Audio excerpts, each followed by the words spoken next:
discourse means? Student discourse is when the teacher steps back and releases some of that teacher talk time where she or he is directing the instruction that's going on and allows the students time to talk on topic in an academic environment.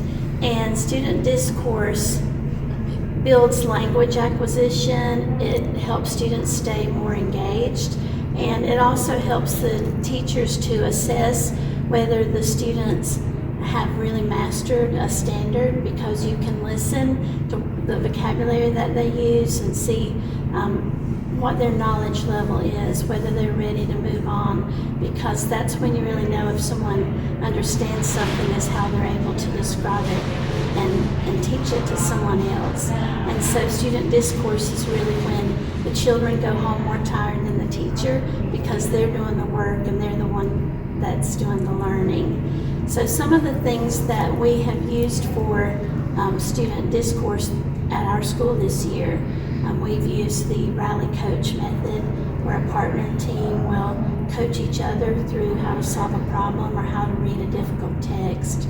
We've used some technology games like Quizlet Live, where we've pulled in our remote learners to practice vocabulary games, and they coach each other through by talking about the words through a game format. We also just use discussion through like morning meetings, talking about your personal likes and dislikes, internet safety, just various problem-solving activities where they have to talk each other through scenarios. And so this really helps the students to learn some basic communication skills, but also strengthens their academics. One of the researchers that you may have heard of, John Hattie, that wrote Visible Learning, says that class discussion and reciprocal teaching can be a positive effect size of 0.78, whereas Socratic seminars can be a positive 1.28. And so any type of student discourse has a dramatic effect size on increasing student learning in a school. Awesome. Have you seen the students engage in student discourse? Yes, they love to be the ones that are doing the talking. Okay. And it helps the teacher to step back and get to know the students a little bit better, because you're able to just walk around, supervise, facilitate, and it takes a little bit of that direct instruction time off the teacher's plate, and you're able to see what the students really know and to guide them. What are my next steps in instruction? Because now I can see what my students know, not just with paper and pencil, but what they know, because I can see what comes from their knowledge about what they say. And I'm imagining that this is embedding a communication skill that's going to follow. Yes, definitely. Thank you so much.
Tell us about the stair climbing zone. Yes, the stair climbing zone. We have these at Eastfield. We have them in every classroom. They're in every special area classroom. They're in all the support classrooms. Any classroom that you go in at our school, you will find a stair climbing zone. And a stair climbing zone is a place where students calm down, to self-regulate while within the classroom.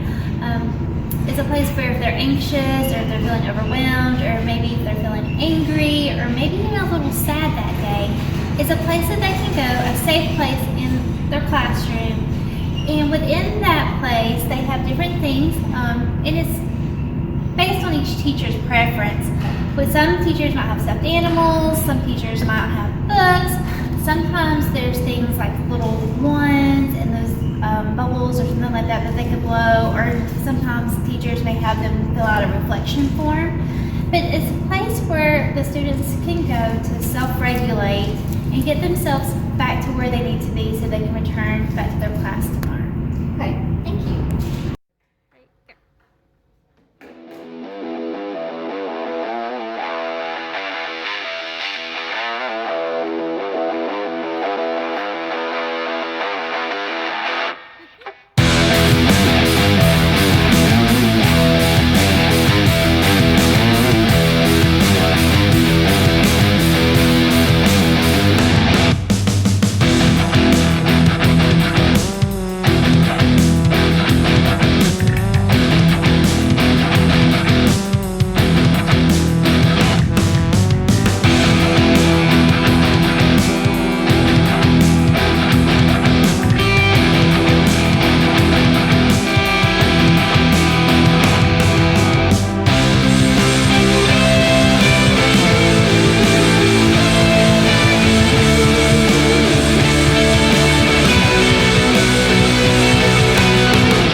What about a walk and talk? Tell me about what a walk and talk is. Okay, a walk and talk is when a student may have already tried the stair climbing zone that day, and maybe they're just really, really anxious or really, really overwhelmed, and they have some big emotions going on.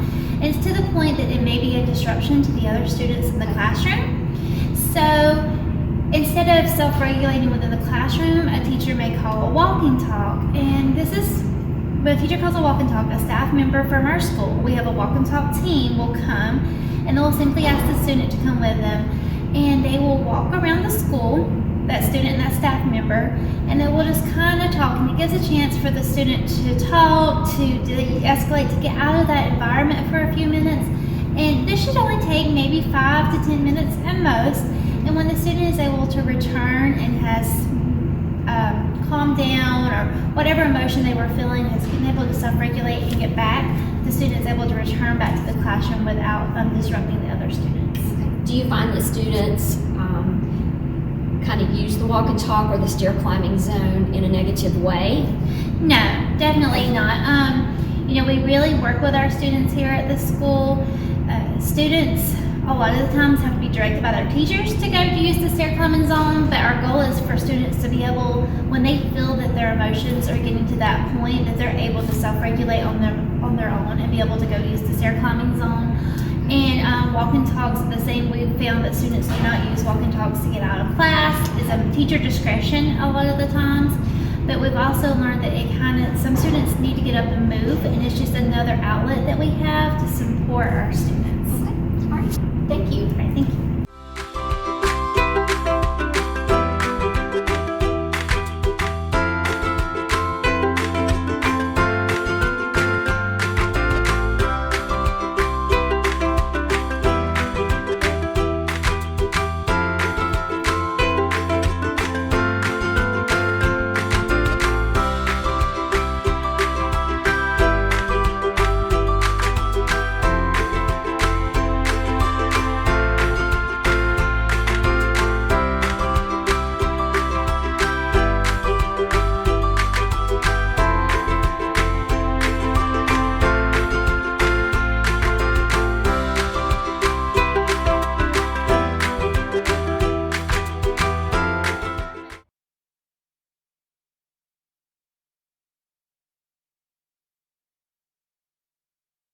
Ms. Rhonda, can you please tell me what an alternative intervention room, or also known as an air room at our Yes. school?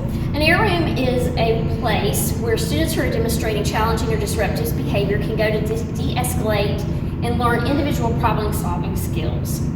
And also prevent behaviors by building relationships and improving behavior choices that they may make in their classroom. And why would a student need to go to the air room? Well, it removes a disruptive student from a classroom, allowing the classroom teacher to continue on with the plan as she has. It also allows the student time to de-escalate. It also removes a student who is looking for the audience that is having a de-escalation event, removes them from that audience, and also it allows them to be away from other students who may be bothered by a student who is de-escalating. And it's to teach and model and reinforce some positive behaviors and social emotional learning choices. Are there any obstacles that you faced with the air room? Actually, we have not. It has not come up. It has not been an issue where students have tried to use the air room to get out of class. That has not been a thing. It is used at the teacher's discretion. If going to the stair climbing zone doesn't work, if doing a walking talk doesn't work, then it's a place where students who have recurrent behaviors can come and work on some skills. And it's designed to be done in a 10 to 15 minute span. Mm-hmm. It's not to get the student out of class for long periods of time. It may be something that the student may need to work on a couple times a week so that they are able to go back to class and function in class appropriately. All right, well, thank you very much, and we appreciate it. Thank you.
Okay, so you have walk and talks, you have the stair climbing zone, you have the air room. How do you keep all your staff members on the same page as far as a student having an escalation? How do you keep them on that? We have a Google document, and any student that is on this document is shared with just that student's teacher. It's also shared with the principal, the behavior specialist, the school counselor, the air room liaison, the people that are closely working with that student. So anytime a walk and talk is called, or if a student needs to use the air room. That is wrote down in that log. It's also a place where teachers can put in notes, such as if the student has to use the stair climbing zone 3 or 4 times a week, we can kind of keep up that. That's all on the same page. We really strive very hard with communication, and between the Google log, and also just communicating back and forth with the teacher and the principal, and keeping everybody in the same loop. So what about parent? Parents are contacted when we feel like it's that next step, and that may be through MTSS referrals, or if we know there's a concern going on. And what we're really striving to do is to support that student and do the best that we can to provide those accommodations. Okay, thank you. All right, thank you.